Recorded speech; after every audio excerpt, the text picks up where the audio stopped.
Good morning, over here from Universal Studios Islands of Adventure. Yesterday we made it over here to this park for my first time since 2016. And you know what, it's so great to finally be back at this world-class theme park. Honestly, it's got so many great attractions, and yeah, last time I got the chance to visit, I didn't actually get to experience any of them. And yeah, to be honest, I can't remember any of the parks, so it's essentially a new park for me. And you know what, it's so great to finally be standing here, of course, just about to get our tickets, and yeah, of course, head inside of the park itself. Of course, in terms of the attractions today, we've got Jurassic Velocicoaster, as you can see, peeking through the trees over there, which is that awesome intimate multi-launch coaster. And you know what, it looks phenomenal.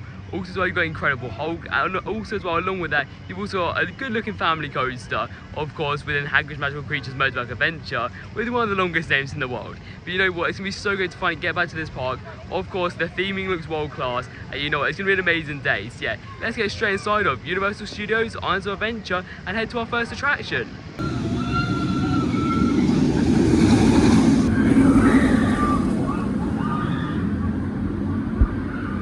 So we've just made our way off our first ever ride on Jurassic Velocicoaster. And you know what, that was definitely a fun experience. Of course, I'm just going to go out there and say it, it's definitely not my number one. It may not even be in my top 3 or even top 5 to be honest. But you know what, it was still an extremely fun experience. And yeah, if I just get the negatives out of the way, to be honest, it just lacked in airtime. Like, we literally got the back row, which is probably going to be the best row for airtime. And you know what, it definitely lacked in it. You know, apart from that, yeah, you know, it was actually a really fun ride. And yeah, something as well, the forces weren't that great also. But you know what, if you look at the positives, I mean, where do I begin with that coaster? Honestly, the queue line was great, the ride itself was great. And you know what, overall, it was still really good fun. Also, the trains were amazing as well. You know, it's still a great coaster and well worth the visit over here to, you know, of course, Universal Islands of Adventure to, of course, just experience it, because in my opinion, it's definitely one of the best rides here. Next time we're actually going to take a ride over on Hagrid's Magical Creatures Motorbike Adventure. Of course, it's got one of the longest names out there for any roller coaster. And yeah, I'm actually looking forward to this now, even more than I probably was for Velocicoaster, to be honest, because I actually think it's going to be a pretty cool coaster. So yeah, let's go and get on to one of the world's longest names for a coaster, Hagrid's Magical Creatures Motorbike Adventure. There we go, yeah, so let's go and get on that coaster.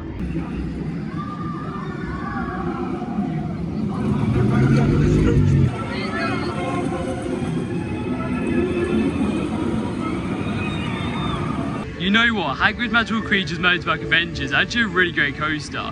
Of course, it's built by Intamin, which is one of my favourite manufacturers. Of course, they're also the company who actually built a Jurassic Velocicoaster. And you know what, I actually probably prefer that than Jurassic Velocicoaster. Of course, I do need some more rides on it before I can really give my full opinion on it. But you know what, that coaster was so good. Fair enough, we actually got the front row on there, so we've been quite lucky to have rows.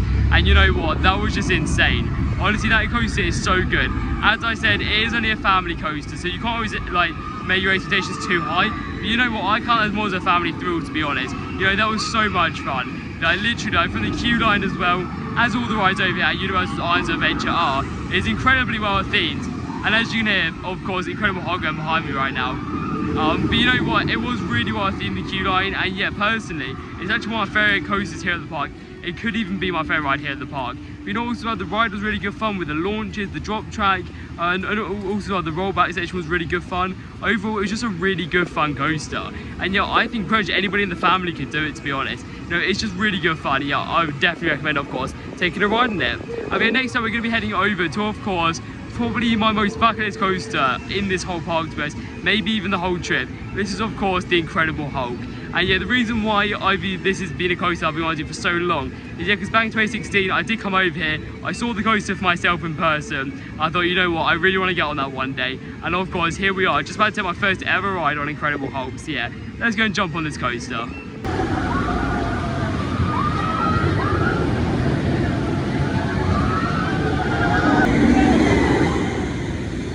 Okay, so we've just made our way off the Incredible Hulk coaster. Well, that's what I believe it's called anyway. And you know what, it was so great to finally get on that iconic coaster.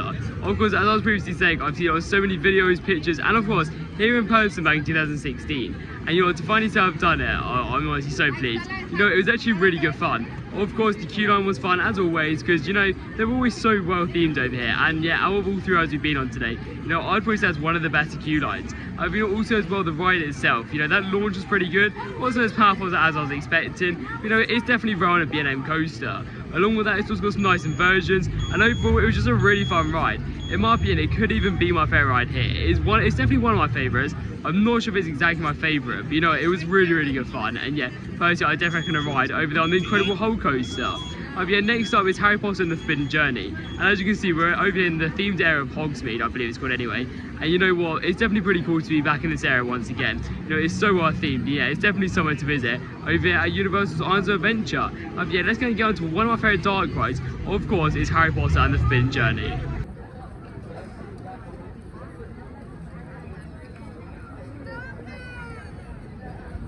So another ride is now complete. That was of course Harry Potter and the Forbidden Journey. I just have to quickly say I'm sorry for the lack of clips recently, and essentially the reason because of that is because of a situation about lockers. So if you don't already know, Universal Islands of Adventure, it has a problem with the lockers, and essentially what you have to do is pretty much every ride you have to put your phone in lockers, which essentially means that I can't get any clips in the queue line or of course on the ride itself. And you know what, it's just the park rules, it's the park rules, I don't mind of course, but you know, in my opinion, yeah, I feel like that should change, especially on rides like Harry Potter and the Forbidden Journey, where you should be able to just put it in your pocket. And I think I did see people doing that, but they did say that you should put it in a locker, so I thought, you know what, I'll go and put it in a locker and yeah, just be done with it, to be honest. But you know what, it is a bit of a shame, and one day I do hope they change it. But in terms of the ride itself, it's Harry Potter and the Forbidden Journey. Now, what can I say? You know, that is one of the best dark rides out there. In my opinion, it could even be the best dark ride. Of course, just falling behind Rise of Resistance. And of course, both Disneyland, which is the one I haven't done yet, and of course, Hollywood Studios over here in Florida. But you know what? It is extremely good. Of course, the queue line is probably the best part of that attraction. Then the ride itself is really good as well. You know, overall, it's a really fun ride. And yeah, the ride itself is actually quite shocking. For anyone who hasn't done like big coasters or anything like that, you know, you'll be quite surprised on it. Of course, now we've done some big coasters out there. We've done Steel Rangers, all that sort of stuff. So it wasn't as shocking as it was my first ride. But you know, it's still a really good dark ride. Yeah, definitely a strong addition to this park. But of course, next up, pretty much every attraction now is shot over at the park, except for indoor attractions. And yeah, this is of course due to the Florida weather, and you know what, we've been having this for the last couple of weeks, but you know, it's alright, so it gives you a bit of time to do some indoor attractions. Unfortunately though, they only have a couple of indoor attractions here, of course one of them being Poseidon's Fury. And I'm going to be honest right now, I have absolutely no clue what this is. I just watched a POV of it, still don't really know what it is, to be honest. I believe it could be a show or like a walkthrough, and you know, from the facade, like, it looks phenomenal. It's one of the best entries to any ride out there. Like, if you look at this, over the water in front of it, and of course all the statues up here, I think it'll be pretty cool. But let's just get inside of Poseidon's Fury.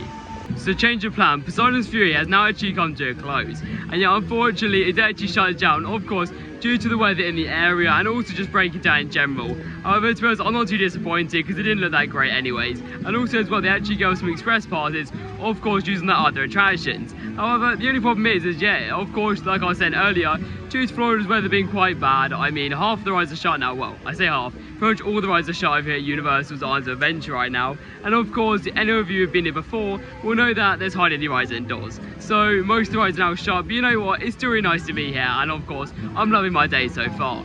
Yeah, of course they were so kind to give us fast track, and yeah, I'm really pleased about it. Personally, I don't agree with fast track, but you know what, if they're going to give us it, we sort of have to use it. But you know what, I'm really pleased. So yeah, thank Universal Islands of Adventure for of course doing that. Yeah, right now, because all the attractions are shut, we're really just going to take a look around some of the shops and really check out some of the entertainment or whatever is really open over at the parks. So yeah, let's just gonna head around some of the shops and entertainment here at Universal's Islands of Adventure. So we've just explored a bit more of Universal's Islands of Adventure, and you know what, it was so great to of course head around the park and yeah, really just check it all out, of course within the rain. Unfortunately, I didn't actually get the chance for any clips due to me basically not wanting my camera or anything to get that wet or anything like that. But you know what, I thought instead, of course, I won't film that bit, and yeah, I'll just film when the rides start to reopen. And yeah, the rides have actually started to reopen. Now, of course, we're first going to head over to Dudley Do Rides Rips or Falls. And yeah, back in 2016, this is a ride that I didn't actually get to experience. So, you know, I'm actually very looking forward to it. Oh yeah, also, so I just wanted to mention, yeah, if the microphone now is a little bit weird, yeah, that's only because of the rain. So I do apologise for that. But you know what, it should be fine for the rest of the video. I just wanted to say, just in case it is. But yeah, let's go and take a ride on Dudley Do Rides Rips or Falls. Okay, so we've just finished up a couple more attractions over here at Universal's Islands of Adventure. Of course, we started off on Dudley Do Rides Rips or Falls. And you know what, that was much better than expected. I literally pretty much got, I mean, I was on the front, but I got as pretty much as wet as I actually got on Popeye earlier on. Of course, I'm not sure the exact name of that one, but you know, of course, the wrap is here at the park. It's still really good fun. Also, as well, I actually felt a lot like Splash Mountain over at Disneyland in Anaheim, California. But, you know, it was actually really good fun. Yeah, I mean, the storyline was really good as well. Also, as well, Sarah's point out was, yeah, right after that, we actually went over to, of course, take a night ride on. Well, actually, no, actually, just before that, sorry. I forgot about one there. We actually went over to Jurassic Park River Adventure, and you know, that's such a great log. I mean, the log cliff you count it as that, but it is really sort of like a classic boat ride, to be honest. You know, it's really good fun. Of course, it's got the single drop, but honestly, that's actually really good. And also as well, you actually got pretty wet, which just follows on with the theme, of course, from the previous attraction. I mean, right after that, we then went over to get our last ride of the day, of course, Anara and Hagrid's Magical Creatures Motorbike Adventure. I believe I got the name right there, but you know what, that was amazing. Also, I got row 3, and you know, it was still very good, and this time we actually switched over from the motorbike to, of course, the sidecar. And you know what, it was still great to experience that coaster. Not much different from day to night in my opinion, however, you know what, of course, you are in the Forbidden Forest, so it does change a little bit, of course, and yeah, it's spaced around night, to be honest, so unfortunately we didn't go just on Velocicoaster at night, but you know what, it was still great to get on there. Overall thoughts of the day, you know, it's been amazing to finally get back to, of course, Universal's Islands of Adventure. You know, it's an amazing theme park. There has been some dips in the park today which have been not the best, but you know what, overall customer service is amazing. Honestly, as I just said, the staff are amazing here, the rides are great, honestly as well, the theming is like literally unbelievable, and it's been a really good day. And of course, I definitely recommend a visit down into Universal Studios Islands of Adventure. But yeah, thank you for watching this video, and I'll see you in the next one.